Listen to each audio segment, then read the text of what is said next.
Eddie, so good to talk to you. And I ask everybody this thing: how old were you, and where were you that music started, being a thing for you?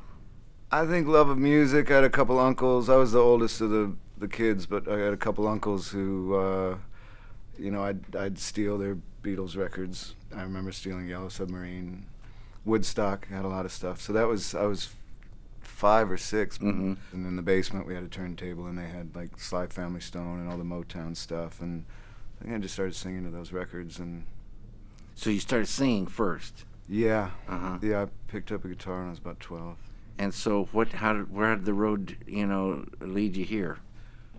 Well, I kind of toughed it out for a bit, and at one point I gave myself a certain amount of years to kind of do something as a musician, and played in bands here and there, and got better at it, and then ended up in Seattle in '89. Now, how'd you go I out to think. Seattle?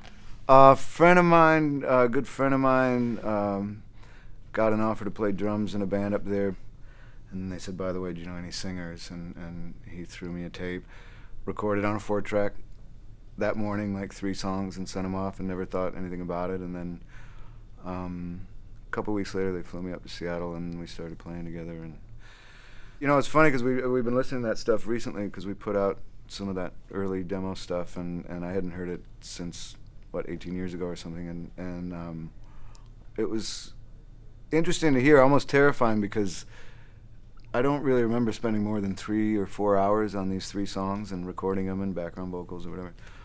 But it was probably in the end, I look to where I have a family now, and I get to travel, and my life's been really quite full. I think of it as like the best life I've ever lived so far, and I think, wow, that was an important 3 or 4 hours. I didn't Yeah. realize it at the time, which Yeah. is probably good, but That's history.